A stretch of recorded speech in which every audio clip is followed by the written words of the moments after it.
Mamuka sei muri yeZimbabwe. Tinokuchingamidzai zvekare kune chimwe chirongwa pano paZim Facebook Secrets and Confessions. Tadzoka zvekare nemamwe mamessages kuri sei kwose kwamungava muri kumativi mana enyika. Right, kune vamwe vadiwa vateereri vakati mukomanashe gadzirai couples page, saka ndagadzirawo page rangu nemudzimai wangu nemhuri yangu. Page racho zita racho rinonzi The Charoas. Tichange tichizopostawo mapictures lifestyle yedu, so link ririmo mucomment section. Page ndiro ramuri kuona iro rakanzi The Charoas. We are asking for your support kupage ikoko.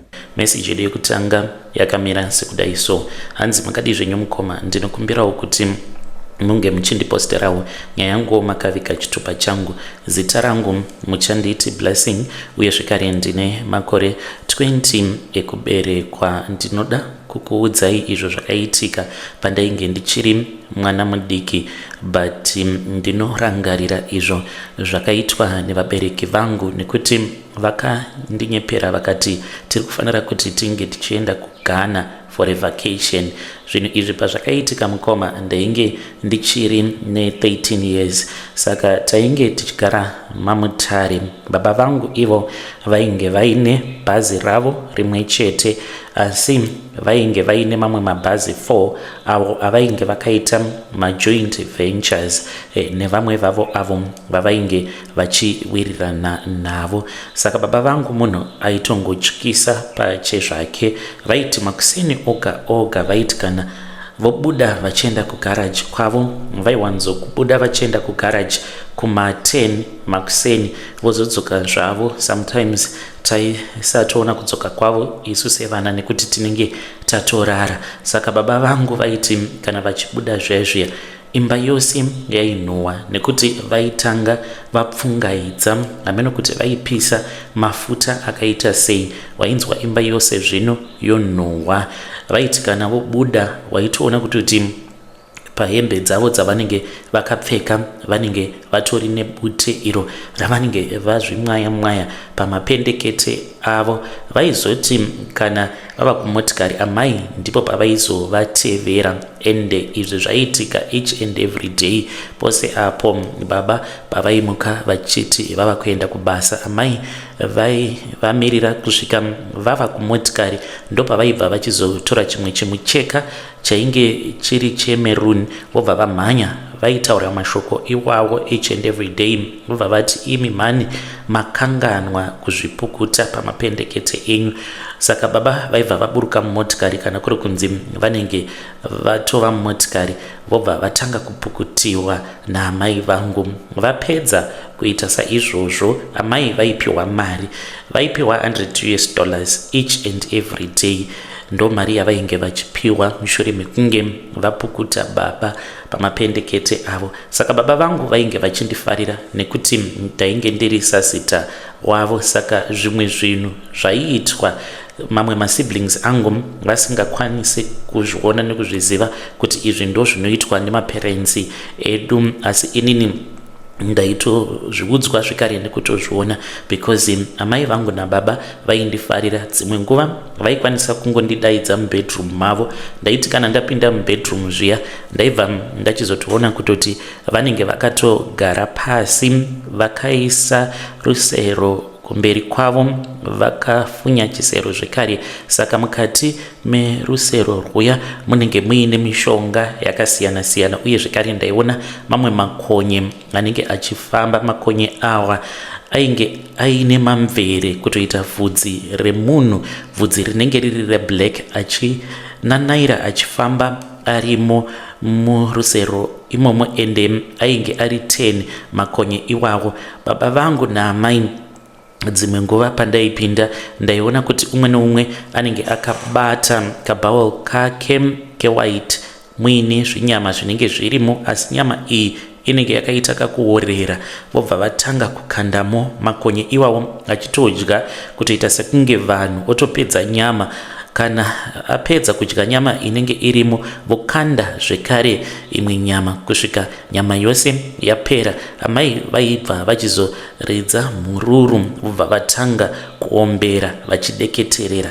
Ndo zvimwe zvezvinhu izvo zvandaiona mukukura. Saka ipapo pandakati ndava ne13 years baba vangu vainge vava kuda kuti vange vachitenga matraki, vainge vakabata contract, vaiva neumwe bururu wavo uyo wavainge vakamboshanda naye mazuva avo pavainge vakamboshanda kuZesa. Saka ainge akaenda kuBeira, saka ainge achida kupa baba vangu contract rekuti ainge vachizounza fuel muzimu. Saka vainge vachida kuti vange vachitenga matraki avo maviri zvekare nematrailer acho kuti vange vachizokwanisa kuzopota vachinotora diesel nepetrol vachizviunza muZimbabwe. Saka vakati taifanira kuti tinge tichienda kuvacation. Handina kunge ndakaziva kuti yainge isiri vacation zvachose, but kwainge kuchitoendwa kwainge kuri kun'anga. Saka takabva tachizogadzirira tikabva tachizobuda muno muzimu ndokubva tachizoenda kuGhana.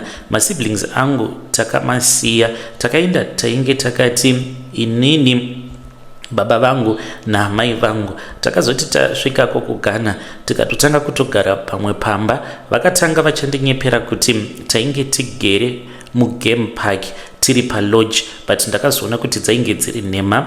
Pairamba pachingosvika vanhu vemarudzi akasiyana siyana, vamwe vekuSouth Africa avo vaiuya kuzobetserwa nen'anga. N'anga iyi yaigara mune kamwe kamba. Saka maparents angu vaiti kana wava usiku vaiendako ikoko, then vobva vachizonobatsirwa. Pavaidzoka vachinhuhwa mimwe mishonga, uye zvekare ndaipota ndichiona nyoka apo pavanenge vabuda vachiti vari kuenda kunobetserwa nekasekuru ikako. Saka zuva rekupedzisira apo pakazobikwa baba vangu, because baba vakaita zvekuboiliswa mudrum, vakanzi vainge vachisimbisiwa mubusiness kuitira kuti vasazombofa vakadonhedzwa nevamwe vavo avo vavainge vachishandidzana navo. Ipapo ndipo pandakatorwawo ndikatemererwa nyora idzo dzandinadzo dzinokonzeresa kuti ndisakwanisa kuti ndinge ndichiwana mukadzi, nekuti musikana wose uyo wandinenge ndava kudanana naye anotoona vanhu vanouya kwaari live and direct votomuudza kuti mukomana wauri kudanana naye,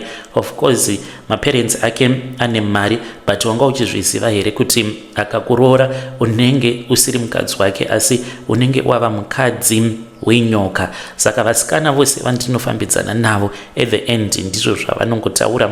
Ende kunyangwe ndikada kushingirira paari, munhu iyeye anokwanisa kuzototanga kutorwara zvekuti ega anozotomanikidzika kuti tinge tichizorambana. Musi watinorambana ndokutopora kwaanotoita, kunyangwe zvikanzi munhu anenge akatoiswa paoxygen machine kana kuti ari mukoma, sezvakamboitika apo pandakambodanana noumwe musikana ainge achigara kwaRusape. Takadanana kuda kwegore rose tichishingirira. Saka gore rakazoti rava kuda kunopera, ndipo apo paakazotanga kurwara akatondiudza kuti gore rinori harisi kuzopera, nekuti ndakatoudzwa kuti ndiri kufanira kuti ndinge ndichizofa nekuda kwekuti ndakaramba ndichishingirira kudanana newe. Apa ndakayambirwa kubva kare kuti handifanire kuti ndirambe ndichidanana newe. Saka akarwara zvisingaiti, kudzamara azotoendeswa paoxygen machine, ndokubva tachizorambana. Ndakatoenda ndikanotaura naye, vabereki vake varipo, ndikamukumbira ruregerero nekurwara kwose uko kwaainge achiita sezvandainge ndakaudzwa namai vangu. Vakati kwandiri, kana uchimuda musikana iyeye unofanira kuti unge uchimusunungura, nekuti kana akafa unenge wamuitira hutsinye. Saka ndakaenda nevabereki vake ndikamukumbira ruregerero. Ndakangoti ndichangopedza kumukumbira ruregerero ndipo paakabva achizototanga kutokosora. Manesi vakatouya vachitomhanya ndokutomuka uko kwaakaita. Saka ndo zvimwe zvezvinhu zvinoitika zvinokonzereswa nenyora idzo dzandakatemererwa. Nyora idzi ndidzo dzinoratidza kuti ndiri murume wechikwambo chevabereki vangu, ende nyoka iyo yakanzi ndiyo mudzimai wangu ine godo ende ine ukasha, haidi kana kuzvinzwa izvozvo kuti ndinenge ndiine umwe munhu wandinenge ndichidanana naye. Vabereki vemusikana iyeye uyo wandainge ndichidanana naye vakabva vachizozviona kuti painge paine zvainge zvichiitika. Saka vakabva vachizotanga kufamba, ende vakati vachifamba kudaro ndopa vakabva vachizoudzwa kuti painge paine zvainge zvichikonzeresa, ende zvainge zvichikonzereswa nezvikwambo zvababa vangu.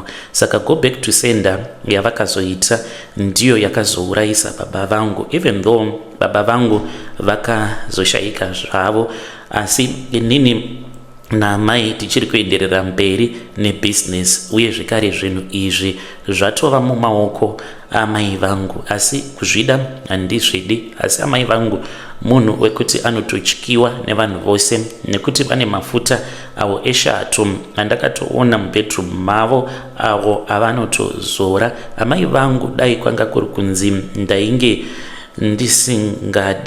ndingadai ndakarara naamai vangu nekuda kwekuti vatori nenguva dzakawanda apo pavanokwanisa kungokurura zvipfeko zvavo vobva vandidaidza muimba yavo yemukati. Pandinoenda kubedroom kwavo ndinobva ndaona kuti vanenge vakatoshama, dzimwe nguva vanenge vakatorara pamubhedha vakatovhura makumbo avo vachisagesta kuti ndinge ndichizouya kuzosika navo bonde. Saka ndinozobudamo mubedroom mavo ndichitiza. Izvezvi ndinogara somewhere else. Ndakabva pamba nekuti amai vangu vainge vava nesystem yekupota vachindivhurira mubedroom mangu. Dzimwe nguva votouya votorara pamusoro pangu, vototanga kutotamba vari pamusoro pangu. Saka ndakaona kuti hazviiti, kunyange vabereki vangu vainge vakaromba, but ndakaona kuti zvekuti ndinge ndichizotsikirirana naamai tichiita bonde nekuda kwekurombwa hazviiti. Kurarama ndinongorarama nekuzvibetsera, nekuti vasikana iko zvinozvi zvava kutonetsa. Vazhinji vacho vanotonyumwa apo pandinenge ndoda kurara nemusikana. Hameno zvinongoitika, musikana iyeye anokwanisa kungoita sekunge abatwa nemafits ototanga kutogwina. Paanongomuka anotongomuka achitopfeka hembe dzake achitoti ndava kutoenda, ropa redu raramba kuti ringe richijoina. Saka ndo zvinoitika izvi kwandiri.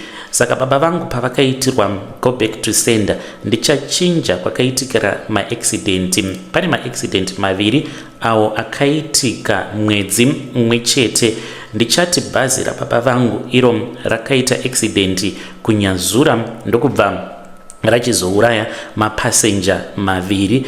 Mwedzi uwoyo rimwe racho zvekare kwamutoko tichangodarika patollgate, ndichati rimwe zvekare rakangotanga kungopfuta mukafira zvekare mwana umwe chete. Mind you, ndachinja kwazvakaitikira zvinhu izvi sezvo tichirimo mubusiness. Saka baba vangu vakatanga kuita sekunge vanopenga, vaitokurura hembe dzavo pamberi pevanhu. Saka vainge vava kungogara vakavharirwa mubedroom. Baba vangu vakasvika pakufa vachingochema chete, asi amai vainge vasingadi kuti zvinge zvichizivikana. Amai vangu vakabhana hama dzababa vangu nekuti vainge vasingadi kuti zvinge zvichizozivikanwa, asi hama dzaamai dzainge dzichitouya dzichitovaona baba vangu. Baba vainge vava neimwe mbiya iyo yavaigara vakadengezera mumusoro mavo, ende vainge vachichema vachiti ndaneta. Mbiya iyi yainge ichiramba kuibvisa mumusoro mavo, ende maoko avo ainge ava kuita sekunge ainge akanamira pambiya iyoyo. Mukati membiya imomo mainge muine mucheka wered wainge uchisinina ropa, uye zvekare mainge muine njiva mbiri dzainge dzakafa dzainge dzirimo, saka vakafa vakangodengezera mbiya iyoyo. Ende takazoenda tikazonoipwanyira pamusoro peguva ravo musi uyo wekuti chitunha chavo chakabva kumochwari, ndipo pakatsva mabhazi maviri kutongotsva. Mabhazi awa mukomanashi ainge akatongopaka kune rimwe depot, ndokubva atongotanga kutongobvira akatongopaka kudaro, ende chakakonzeresa moto iwoyo hakuna akaziva. After tabva mukuviga baba vangu amai, ndipo apo pavakati vainge vachiona vamwe vanhu vainge vachiuya kwavari vachida kuvarova, vakati mwanangu, ndikangorohwa nevanhu ava ndinototanga kutopenga. Takabva tachizodzokera zvekare kuGhana. Tadzokera kuGhana ndipo apo amai pavakabva vachizosimbiswa vakakwatiswa mune rimwe dhiramu rainge riine mvura. Dhiramu iri rainge rakagadzwa pamoto. Hatina kugara kwemazuva akawanda, takangogara kwemazuva maviri chete tiri kuGhana, ndokubva tachizodzoka kuZim. Tinoramba tichingoenderera mberi nemabasa awo ainge achiitwa nababa vangu. It has been a lot of years right now, asi chinondichungurudza mumwoyo mangu, ndiri kudawo kuti ndinge ndichiwana musikana anondida.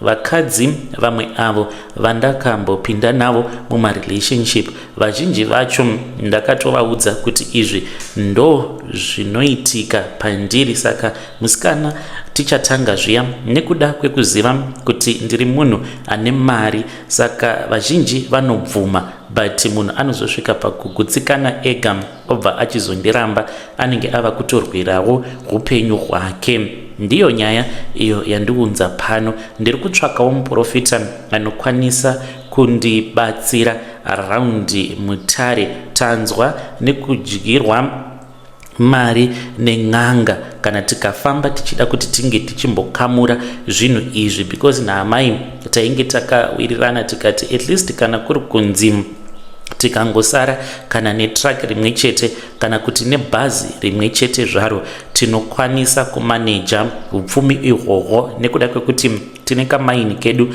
ako katiinako. Saka kumaini uko hatisi kana kumboshandisa urombwa zvachose, asi kumabhazi uko nekumatrack, nekuda kwekuti business racho rakatangwa neurombwa, ndiko uko kwatiri kushandisa urombwa neropa revanhu. Saka amai vangu sezvo vari ivo vanoziva zvakawanda maererano nekuromba kwavakaita nababa vangu, iniwo ndinotya kuti nezera rangu iro riri ndingasvikepi ndichinzi ndiri murume wechikwambo, ndinonanairwa nenyoka, kufidhana nemakonye.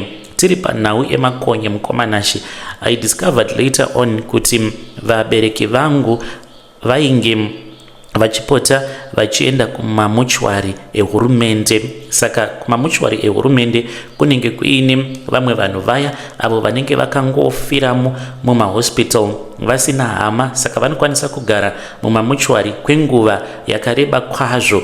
Vageremo mumamochwari imomo, mitumbi yavo inosvika pakuti inoshata isingachengetedzeki nekuti inenge yagarisika. Saka vaizotaura nevanhu vanoshandamo mumamochwari votengeserwa nyama yezvitunha izvozvo. Pachitunha paingokwanisa kungochekwa nyama pachitunha. Vabereki vangu vobva vatora nyama iyoyo vaibva vachizoiisa muplastic bag. Vaisa muplastic bag kudaro vobva vasunga plastic bag. Masikati vaiisungirira mumuti, asi panzvimbo pekuti plastic bag rinoswera richirohwa nezuva kana hwava usiku, vobva vachizopfimbika nyama iyoyo vaisa muhupfu, vobva vachizoiburitsa muhupfu. Ende hupfu uhwu pamba pedu ndo hupfu hunopiwa vanenge vachishanda mumba nemugadheni, ndimo mavaipfimbika nyama iyoyo. Izvi vaizviita usiku hwoga hwoga.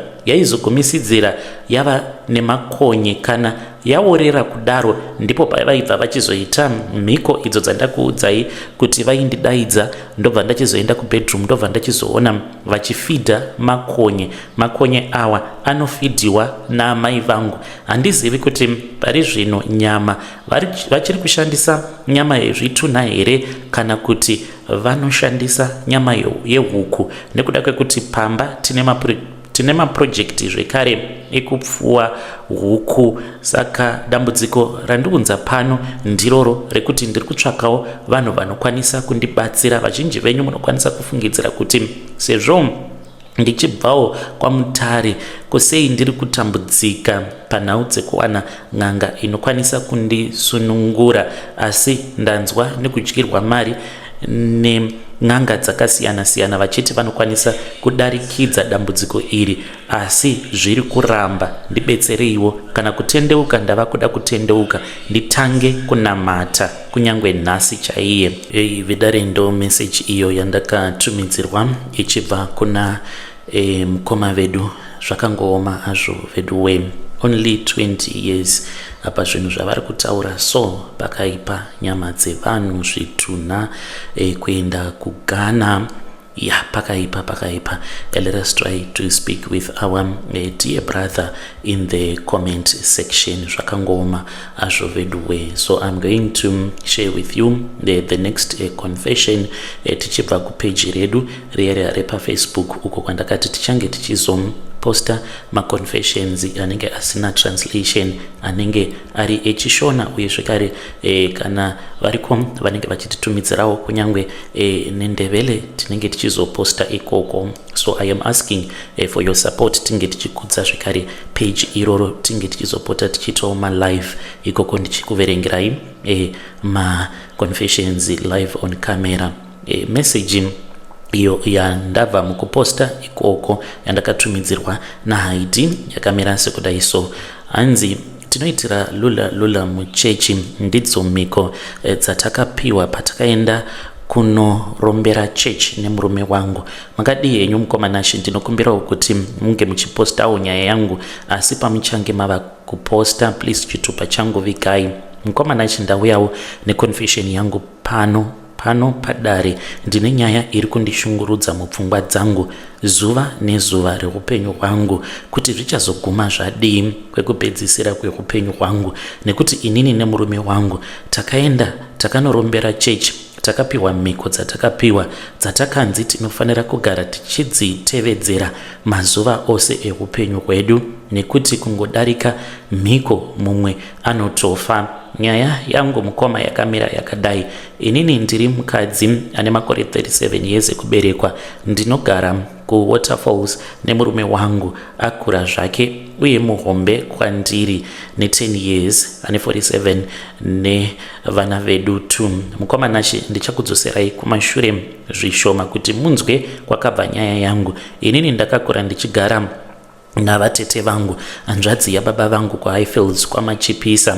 Chakaita kuti ndinge ndichizogara navatete inyaya yekuti amai vangu nababa vainge varambana. Saka kurambana kwavakaita mumwe nemumwe ainge ava kuita zveupenyu hwake. Hapana akazoda kundicheuka, yainge yava kutoita sekunge mhosva kuberekwa. Tete vangu ndivo vakanzwa tsitsi mushure mekunge vaona upenyu hwatairarama, vakanditora kumusha kwandainge ndasiyiwa nababa vangu ndichigara nambuya. Amai vababa vainge vatokura zvavo.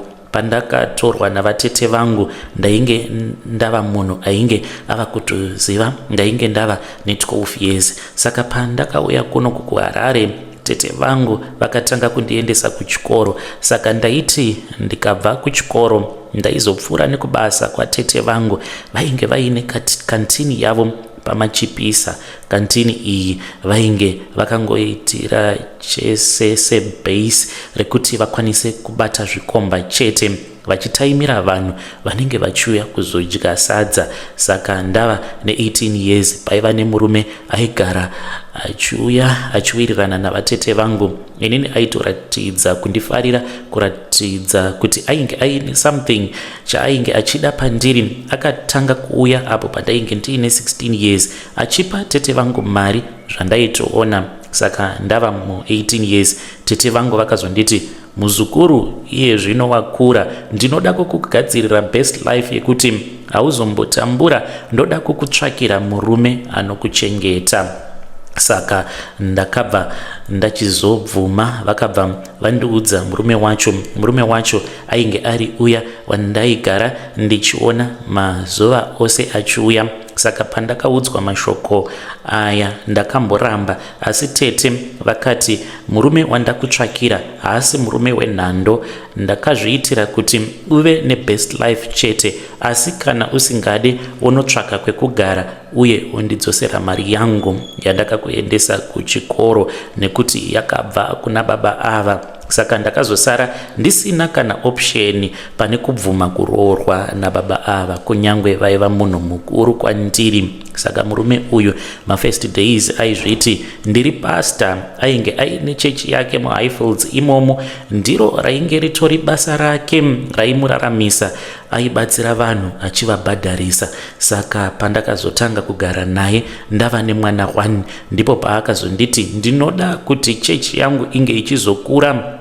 Kukuroora kwandakakuita ndainge ndakanzi nditsvake mandara ave mukadzi wako kana mane mwana 1 mouya mose. Saka pane kwatiri kufanira kuenda kunobatsirwa kuti tiwane mapowers ekuti chechi yedu ikure tikasire kuita mari. Mukomana chipandakanzwa mashoko emurume uyu ndakarohwa nehana, nekuti inini zvemishonga ndizvo zvinhu zvandainge ndisingadi kana kunzwa, nekuti handina kumbokura ndichizviita, kana kuenda kun'anga handina kumbobvira ndakaenda, asi ndakazoenda nekumanikidzwa nemurume wangu nenyaya yekuti ainge andiudza kuti kana ukaramba kuti tinge tienda tose kwandiri kuda kuenda newe, ndinenge ndava kutoromba newe, nekuti chandiri kuda pari zvino imari. Saka ndakazobvuma nekuti ndainge ndava kutya kuurawa. Saka takaenda kuZambia kunonzi kuKitwe, ndiko kwatakaenda takanoromba kune imwe n'anga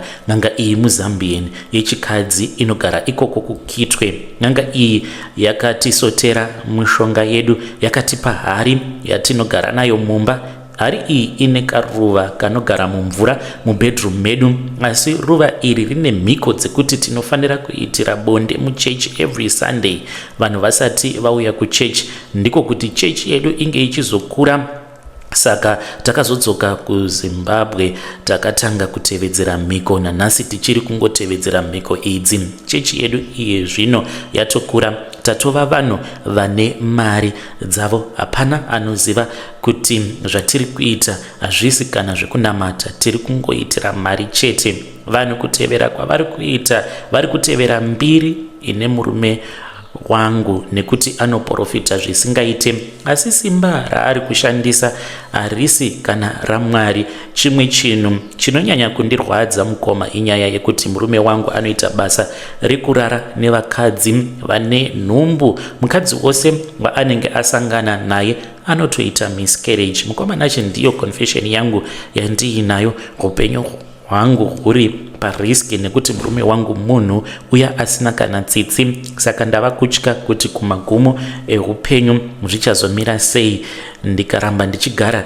nemunhu akadai. Ndokusaka ndauyawo pano padare ndiri kutsvakawo mazano kuti ndodii nesituation yangu yandakatarisana nayo. Vanokwanisa kunge vachindibatsirawo, please help me. Vedare ndo message iyo yandakatumidzirwa ichibva kuna vanzvadzi vedu. Ngatizamei kuti tinge tichitaura navo vanzvadzi vedu ava mucomment section. Vane imwe zvekare message iyo yavakatumidzira.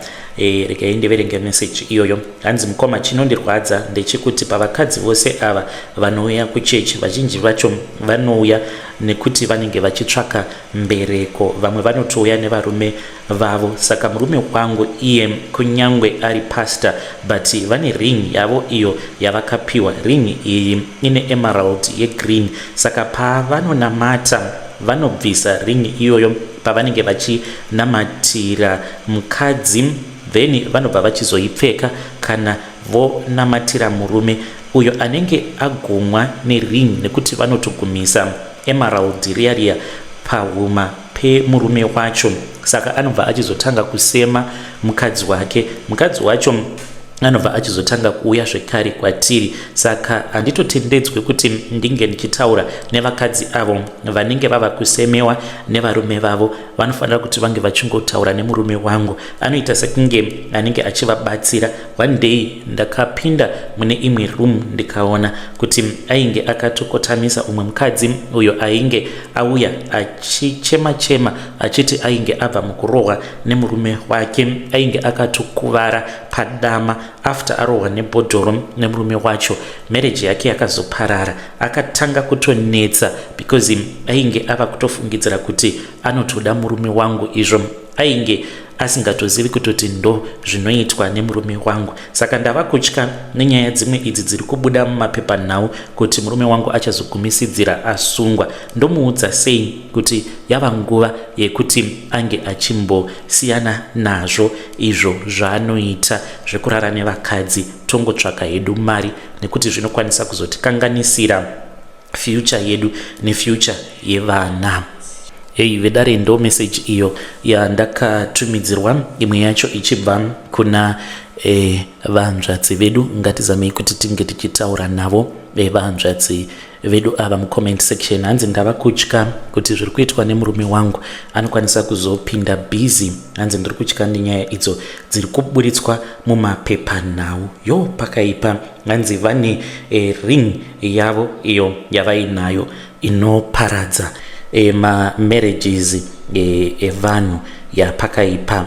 So I am asking for your support ku Facebook vedare tingowana at least 10,000 followers chete.